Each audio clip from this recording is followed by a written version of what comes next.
One Punch Man 3 tá feio, a animação tá medíocre e você sabe disso. Mas antes de você ir no Twitter, pedir a cabeça do diretor ou xingar o animador que fez esse frame do Garou, pensa comigo, a gente tá xingando o alvo errado. O animador que tá lá virando a noite pra entregar isso é tão vítima quanto você que queria algo no nível da primeira temporada. O culpado aqui não usa lápis, ele usa terno. E ele decidiu que esse anime não precisa ser bem feito pra dar lucro. Hoje eu vou te contar como funciona essa engrenagem dos animes de verdade e apontar quem são todos os culpados por estragar o seu anime preferido.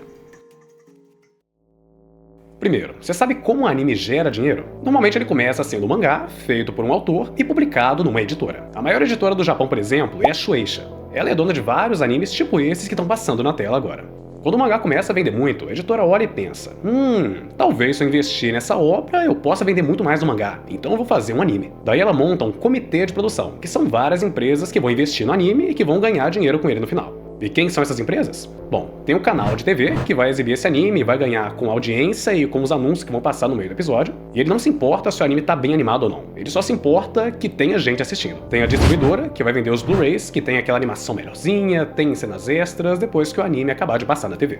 Tem também a empresa de música, que vai fazer a abertura, o encerramento, as OSTs, e que vai ganhar dinheiro com as músicas passando no streaming, com a venda de CDs, com shows colossais que eles levam os artistas que fazem as músicas. Tem a empresa de merch e brinquedos, que vai vender os action figures, vai vender roupa pra cosplay, vai participar de jogos tipo Fortnite, fazer collabs, vai vender itens de coleção. Então no fim das contas, eles não ligam se o frame tá torto, eles só querem que o Saitama apareça na tela pra eles poderem vender boneco. Às vezes tem o streaming que vai exibir o anime, e eles basicamente ganham dinheiro pela assinatura que você paga pra ver os animes que tem na plataforma. E por fim tem a própria editora. Ela vende o mangá e ela ganha uma parte de tudo que essas outras empresas fazem por ser dona dos direitos do anime. Além de ganhar com jogos e filmes também. E o foco aqui é ela.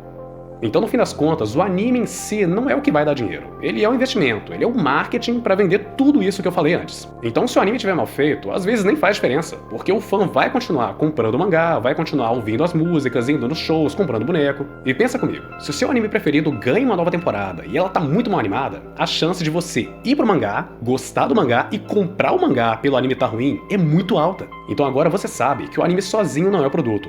Ele em si não vai dar dinheiro. Ele é só o marketing. E agora, indo pra One Punch Man, olha só o que aconteceu. Desde a primeira temporada, lá em 2015, o mangá começou a vender muito, e esse número só foi aumentando com o passar dos anos. Então o comitê de produção viu que mesmo muitos anos depois do anime ter acabado, o mangá continuava vendendo muito e eles continuavam ganhando muito dinheiro. Porque todo mundo ia pro mangá e se apaixonava. Então na segunda temporada, eles fizeram diferente. Eles queriam ver se investindo menos, dava pra fazer o mangá continuar vendendo muito. E isso deu certo. O One Punch Man continuou trazendo milhões todos os anos. Daí, quando a segunda temporada acabou, o comitê de produção esperou. Porque o mangá, que já estava vendendo muito, simplesmente começou a quebrar recordes lá em 2020, 2021 e 2022 com a luta do Saitama vs Garou. Então nesses anos não tinha nada sendo produzido, porque o próprio mangá já se sustentava sozinho sem precisar de um anime para isso. Então, pra que gastar dinheiro com marketing se o produto já tá vendendo o máximo sozinho? O comitê fez só uma jogada para manter o hype do anime vivo. Ele publicou esse pôster lá em agosto de 2022. Aqui não tinha estúdio, não tinha nem sequer um frame sendo feito. E provavelmente foi só em 2023 que o comitê sentou de novo para falar de One Punch Man. E aí eles decidiram o orçamento e o prazo para a terceira temporada. A segunda temporada provou que o One Punch Man não precisava de um anime bonito para vender muito.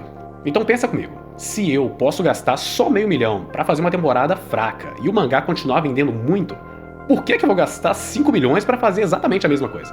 Parece sacanagem, mas o pior é que faz sentido. O mangá tipo One Punch Man não vai fazer muito mais dinheiro do que ele já faz, porque ele já é um dos mais vendidos do Japão. Se você investe 10 vezes mais para fazer um anime bem animado, ele não vai vender 10 vezes mais o mangá, porque ele já tá no ápice dele. Isso deu certo com Demon Slayer, por exemplo, porque antes do anime o mangá era muito desconhecido.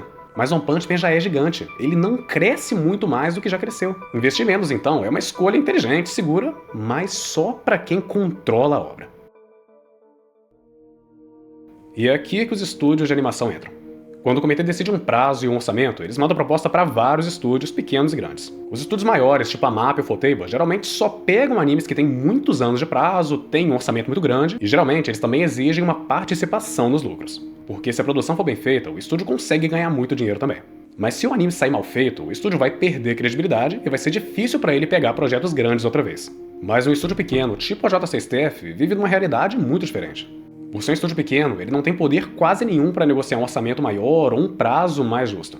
Até porque o estúdio é uma empresa que precisa de dinheiro para se manter. E esse dinheiro vem dos projetos que são os animes. E é por isso que a JC Staff teve que aceitar a proposta ridícula que o comitê de produção de One Punch Man fez. Porque se eles não aceitassem, o comitê ia mandar a proposta para vários estúdios menores e algum deles ia aceitar. A JC Staff não pode se dar o luxo de recusar trabalho. E é aí que entra a parte mais dolorosa da produção. Com orçamento baixo, o estúdio não pode contratar muita gente para animar e nem pode trazer animadores experientes para o projeto porque eles são caros. E uma equipe pequena, com prazo curto, tem que fazer o que for necessário para economizar no projeto para ele poder ser entregue a tempo. E para você ter uma ideia, provavelmente a negociação só acabou em 2024 e o anime só começou a ser produzido de verdade a partir dali. E não é questão de preguiça, até porque no Japão essa cultura de excelência e de dar o melhor no trabalho realmente existe. E se eles tivessem tempo, tivessem um orçamento bacana, eles realmente teriam entregado algo bom. O Leonardo da Vinci demorou 16 anos para fazer uma Mona Lisa. E a gente quer que o animador japonês, que tá lá tendo que vender o almoço para comprar a janta, faça uma obra de arte com 1 ano de prazo. É impossível, não dá.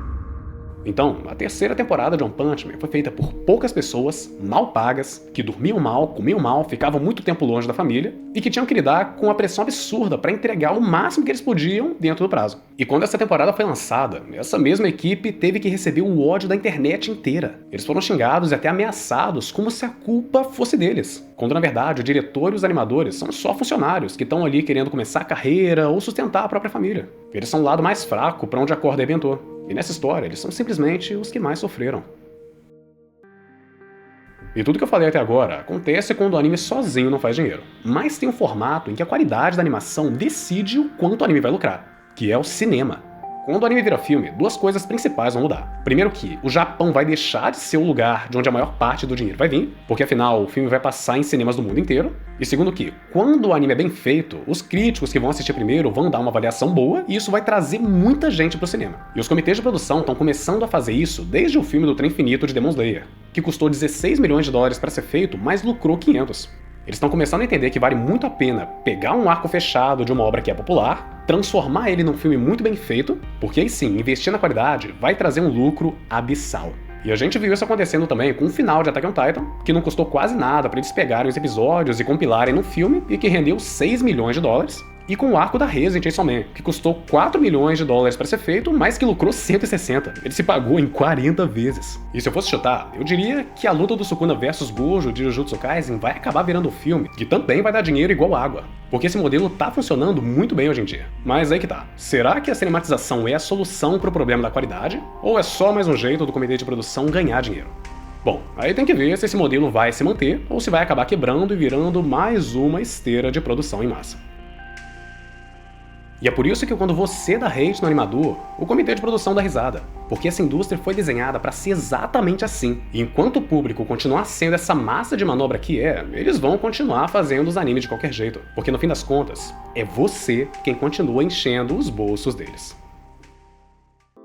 E se você gostou desse conteúdo, já deixa o seu like, se inscreve para não perder os próximos e deixa a sua sugestão nos comentários de temas para os próximos vídeos, já que isso ajuda muito a guiar as nossas próximas produções. Foi um prazer falar com você, pode chegar sempre que quiser, porque o Lote Abissal é um espaço feito especialmente para você. Então tenha um bom dia, boa tarde e boa noite.